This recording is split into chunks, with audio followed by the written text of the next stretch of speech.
আমাদের দেশে একটা ব্যাড রিউমার চালু আছে, যেটা আমরা সাধারণত দেখি। যদি যারা ইংলিশ বলতে পারে তারা যদি, আর যারা ইংলিশ বলতে পারে না তাদের সাথে যদি দেখা হয় এবং ইংলিশে কথা বলে, তাহলে তারা বলে যে তুমি তো খ্যাত, তুমি তো ইংলিশ বলতে পারো না, তুমি অশিক্ষিত। এটা আমরা সবাই জানি। আমাদের দেশের মানুষ, বেশিরভাগ মানুষ ইংলিশ বলতে পারে না, কিছু কিছু মানুষ ইংলিশ বলতে পারে। তো এখন যারা ইংলিশ বলতে পারে, তারা যারা বলতে পারে না, তারা বলে যে এরা তো অশিক্ষিত, এরা তো খ্যাত, এরা পড়াশোনা করে না, লেখাপড়া করে না।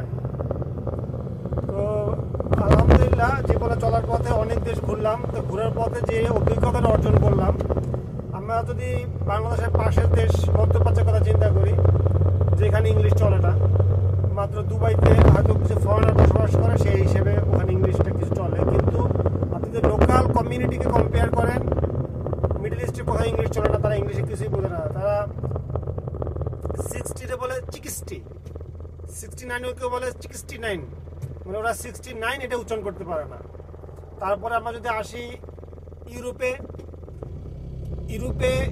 পুরো ইউরোপ মহাদেশের ভিতরে মাত্র 3টা দেশ আছে যারা ইংলিশে কথা বলে। তার ভিতরে একটা হলো ইংল্যান্ড, আয়ারল্যান্ড এবং স্কটল্যান্ড। তো এই 3টা দেশে কিন্তু ইউরোপের একেবারে লাস্ট পার্ট, ওটা আরেকটা সাইডে একটা পার্টে পড়ছে। এবং এই 3টাই কিন্তু সেনজেন এরিয়ার বাইরে, এটা সেনজেনের ভিতরে না। শুধুমাত্র আয়ারল্যান্ড হলো ইউরোপীয় ইউনিয়নের ভিতরে, বাকি স্কটল্যান্ড এবং ইংল্যান্ড বা লন্ডন যেটা বলে, তারা কিন্তু এটার বাইরে, ইউরোপের ইউনিয়নের বাইরে। এরা নাই এখন।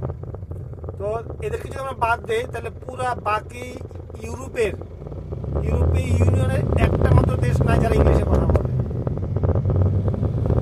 আমি অনেক ব্যাংকে গেছি, অনেক বড় বড় অফিসে গেছি, অনেক কর্মকর্তার কাছে গেছি যারা অনেক বড় ইঞ্জিনিয়ার, বড় ডাক্তার, সায়েন্টিস্ট বা প্রফেসর, তাদের সাথে কথা বলার চেষ্টা করেছি, কিন্তু তারা ইংলিশ বলতে পারে না। হ্যাঁ, আমি কি বলবো শালা তুই অশিক্ষিত, তুই লেখাপড়া করছ না জীবনে? আমাদের দেশে যারা ইংলিশে কথা বলে তারা শিক্ষিত। তাহলে এখন আমি কি বলবো যে এই লোকটা অশিক্ষিত? এই লোকটা কিন্তু মোটে অশিক্ষিত, সে তার ভাষায় শিক্ষিত। অতএব বাংলাদেশে যারা ইংলিশ পারে, কথা বাংলিশ বলে, মনে করো যে ওই লোকগুলা ইংলিশ পারে না, এই লোকগুলো অশিক্ষিত, সে সব কিছু বুঝে। এরকম হেয় প্রতিপন্ন করার কিছু নাই। লেখাপড়া শিখলেই বা ইংরেজি শিখলেই, ইংরেজি জানলে যে আপনি শিক্ষিত মানুষ, ব্যাপারটা মোটেও এরকম না। পৃথিবীর বেশিরভাগ দেশে বড় বড় সায়েন্টিস্ট এবং বড় বড় বিজ্ঞানী যারা, তারা কেউ ইংলিশ জানে না। এটা আপনি উপলব্ধি করবেন যখন আপনি দেশের বাইরে যাবেন। আমি ইউরোপের যতগুলো দেশে গিয়েছি, তারা ইংলিশে, আমি যদি বলি 5, 6, 7, 8, 9, তাও তারা বলতে পারে না। অন্যগুলো তো দূরের কথা, অন্য জিনিস, অন্য টপিকস তো দূরের কথা। রাশিয়া দেখেন, রাশিয়াতে কিন্তু ইংলিশ সাইনবোর্ডটা পর্যন্ত নাই। সেখানে রাশিয়ান ভাষাটা ইংলিশ, ওদের ভাষায় লেখা।